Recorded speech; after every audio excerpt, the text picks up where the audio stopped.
how about that, Theo? Go F yourself. This past weekend with Theo Von. What are your thoughts on Theo? You're responsible for his career, right? I've said it this way. He's responsible for a lot of people's careers, bro. He's talented. When he was on my show, he literally did start on my show. I brought him on when no one knew who the fuck he was. No one knew his podcast, and I took a chance on him. And then, of course, he returned the favor nicely by canceling when I almost had him on this podcast years ago, but he canceled last minute. I haven't heard from him since. Hey, Theo, go f yourself. How about that, Theo? Go f yourself. The point with Theo is, I'll tell you this much. He's a talented guy. He's absolutely talented. But the level of his success does not make sense whatsoever. I think he plays that stupid card pretty well. I think he really is a dumb guy. Well, you know what? I don't want to poo-poo on people because he is going through a tough time right now. He tried to do his Netflix special at Beacon Theater and he got booed. He got booed off the stage. The amount of guys, right? And look, I think Anthony's on the same page with this shit. The amount of guys that we helped with their careers, the amount of guys that we put on our giant radio show before they had their own show, before they had their own podcast, before they were selling out arenas, they were coming in to sell hopefully a few extra tickets for Caroline's. You're right. And then you fast forward, we don't have the big fucking show anymore. I don't sit in the big seat anymore. And these mother effers all turn their backs on both of us. I am speaking for me and Anthony. And it's the truth. If you watch or listen to Anthony, he's not getting these guys on either. Holy shit. Go F yourself, Theo Von. Go F yourself, Bert Kreischer. Yeah, I'll name names. It seems like Anthony and Jim Norton are doing a lot of shit together lately. Well, they should be. Yeah. I said that years ago. That, at the end of the O&A run, they were the show. They were the show. There's no denying that. Besides Theo Von, because I think this is very interesting. Besides Theo Von, how many other people do you think you're responsible for their success? Because a lot of people got their start on the Opie Radio show, and they got their start on the Opie and Jim Norton show. I would never say responsible, but we certainly not responsible, but help them, help launch their career. You helped get them to more people, to a broader audience, dude. Besides Theo Von, who are we talking about? Dude, the story. Chris DiStefano. DiStefano had MTV, help before me, but I can't say responsible. That's up to the audience. That's up to the audience. But give me some more names. Theo Von. Well, the famous story is that when Joe Rogan was starting his podcast, Joe Rogan, he came on our show. We loved Joe Rogan. We loved him, and his podcast didn't have numbers at first. We had a much bigger fucking audience, and I was able to get the company to run Joe Rogan on the weekends on our channel.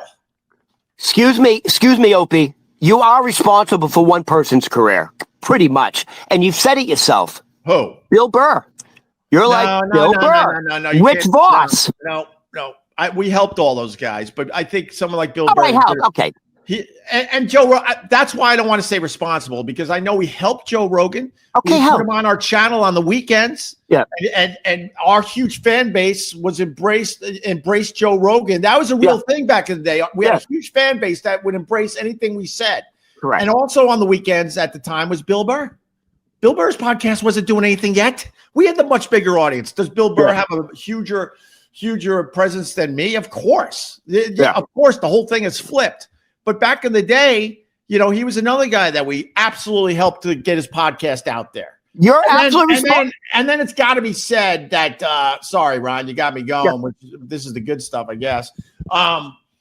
Then, Bill Burr famously came to me. He got to a point in his career. He didn't want to do things for free anymore. And he said, I just want to get paid. I said, I get that, Bill. Went to the company, said, Bill Burr wants to get paid to keep his podcast on the weekends. They said, we don't need Bill Burr. They famously said, we don't need Bill Burr and we don't need Joe Rogan, because then Joe Rogan also around the same time came to me. If he came to Anthony, I don't know, but I know he came to me. Okay. I'm sure he probably talked to Anthony as well, to be fair. And he said, look, you guys are cutting up my show on the weekends. I want the show to run as is, which if you're a content provider, I get it. went to the company and said, Joe Rogan wants, he doesn't want a 1-2 hour block. He wants the whole show played on the weekends. They said, we don't need Joe Rogan. We don't need these guys. So both of them went bye-bye. And then look what happened to those two guys. Sirius XM could have had Joe Rogan and Bill Burr if they played their cards right. Easily. I remember you saying something because I know his son. I know Greg Girardo Jr. Right. Didn't you say Greg Girardo is one of the people you wish you didn't let go or you kept? No. That's no. The Greg Giraldo thing was some of these guys. I wish they did the show more. Oh, okay, yeah. Greg Giraldo was an amazing talent, but he didn't do the show a lot.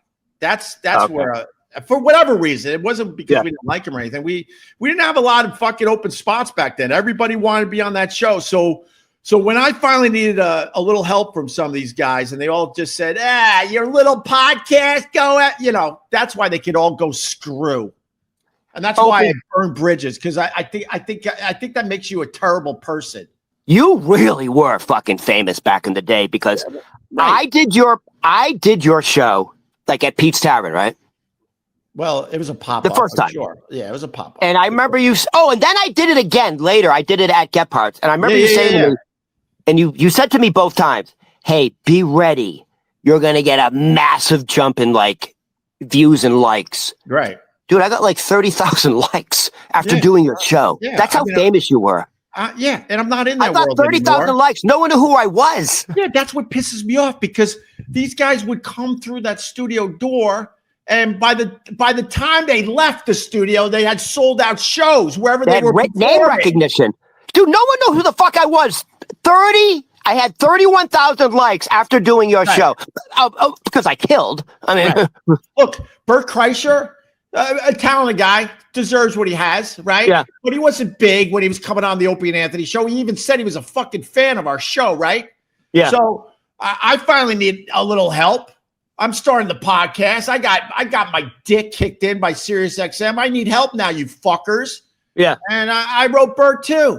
Hey, Bert, can you do my podcast once? It'll mean a lot to me. I kind of need the help, right?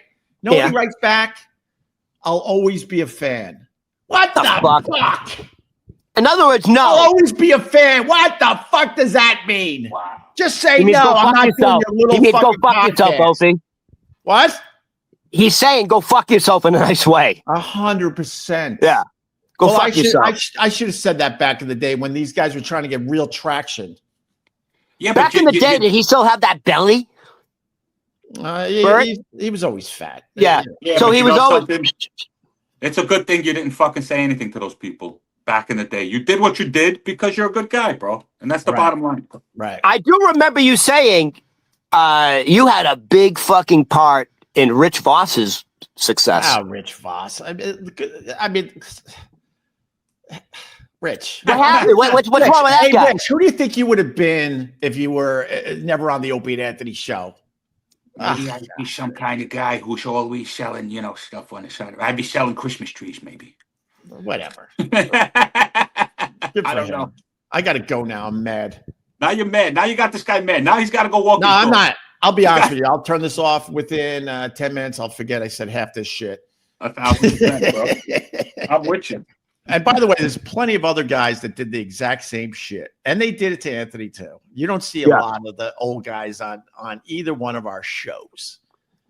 Speaking of Anthony, let me finish with this because the last time Anthony and Jim Norton were on Skankfest, Anthony said, "Can't fucking Opie just fucking suck it up, tuck his dick in between his legs." And let's get back to business. He goes, Opie and Anthony, if we come back, would be serious fucking money.